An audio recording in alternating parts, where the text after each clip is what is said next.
नमस्कार, स्वागत है आपका। चिन्मयानंद केस उत्तर प्रदेश, ये मामला तो आपको याद होगा, बलात्कार के आरोप और इसके साथ साथ किस तरह से 2019 में इस मामले ने बहुत सुर्खियां बटोरी थी, यहां तक कि बीजेपी के ये नेता 5 महीने के लिए जेल भी होकर आए थे। उसके बाद जमानत याचिका की सारी तरह की कार्रवाई है, अलग अलग धाराएं हैं, इन सारी चीज़ों पर हुआ क्या क्या। और अब जो रिसेंट डेवलपमेंट आया है वो ये कि जो लखनऊ में एमपी एमएलए अदालत थी, वहां पर उसमें जो पीड़िता है वो अपने बयानों से मुकर गई है। ये इसमें रीसेंट डेवलपमेंट है और इस वक्त की बड़ी खबर यही है।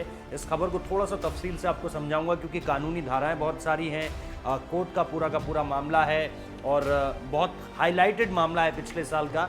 तो एक एक चीज़ तफसील से आपको बतानी बहुत ज़्यादा ज़रूरी है। सबसे पहले तो ये जान लीजिए कि ये एलएलएम की छात्रा थी, 23 वर्षीय, और इन्होंने विशेष एमपी एमएलए अदालत में जज के सामने जो पहले आरोप लगाए थे उनसे ये मुकर गई। आपको पता है कि इस बेंच का जो गठित किया गया था, इस बेंच को, वो इलाहाबाद हाई कोर्ट के निर्देश के बाद किया गया था। लखनऊ पे ये पूरी के पूरे मामले की कार्रवाई चल रही थी, जिसमें छात्रा ने ये कह दिया है कि जो आरोप उन्होंने लगाए हैं उनसे वो अब पीछे हट रही हैं, यानी मुकर रही हैं।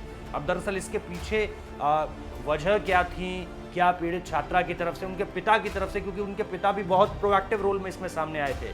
अब उसमें क्या कुछ होगा वो सामने निकल कर आएगा शायद 15 अक्टूबर की तारीख, जो अगली तारीख दिख रही है इस पूरे के पूरे मामले में, वो यही बता रही है। क्योंकि लॉ छात्रा के आरोपों से मुकरने के बाद जो प्रोसिक्यूशन है, यानी जो अभियोजन पक्ष है, उसने छात्रा के खिलाफ पक्षद्रोही या बयान बदलने की धारा 340 के तहत मुकदमे की अर्जी जो है वो दाखिल कर दी है और कोर्ट ने अर्जी स्वीकार करके छात्रा को नोटिस देकर जवाब दाखिल करने को कहा है। अगली सुनवाई जो इस मामले में होनी है वो 15 अक्टूबर को होनी है।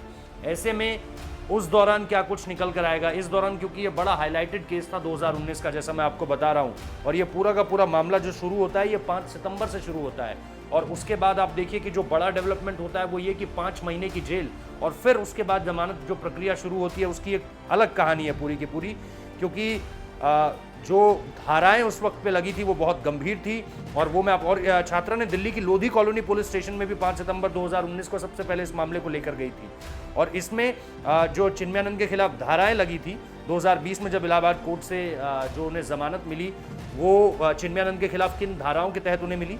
376C, 354D, 342 और 506 के तहत उन पर मुकदमा चल रहा था। और इस मामले में लगभग 33 गवाह और 29 दस्तावेजी जो साक्ष्य थे वो दाखिल किए गए थे। लेकिन अब 15 तारीख का इंतजार कीजिए, क्योंकि अब लड़की की तरफ से क्या कुछ कहा जाता है, उस वक्त पे जो बयान दिए गए थे आखिर उनसे अब बदला क्यों जा रहा है। क्या इसके पीछे बीजेपी की इमेज को हिट करने की कोशिश की गई थी? क्या इसके पीछे किसी एक पर्टिकुलर नेता की इमेज खराब करने की कोशिश की गई थी? क्या यह षड्यंत्रकारी था पूरा का पूरा? क्या इसके पीछे किसी और का हाथ था, किसी राजनीतिक दल का हाथ था या किसी व्यक्ति विशेष का हाथ था? ये निश्चित तौर पर अब कोर्ट की आने वाली प्रोसीडिंग्स में समझ में आने लगेगा। अगली तारीख जो 15 अक्टूबर की दी गई है और उस दिन शायद पीड़िता की तरफ से या उनके परिवार की तरफ से ये कुछ बता दिया जाए कि ये सारा का सारा जो मामला उठना शुरू हुआ था उस पर अचानक से ये यू टर्न क्यों आया है। सारी जानकारी देंगे आपको कि आखिर ये सब कुछ क्यों हुआ। फिलहाल इस वीडियो में इतना ही। अच्छा लगा है, इन्फॉर्मेटिव लगा है तो लाइक कीजिए, कमेंट कीजिए, सब्सक्राइब कीजिए हमारे चैनल को। बहुत बहुत शुक्रिया।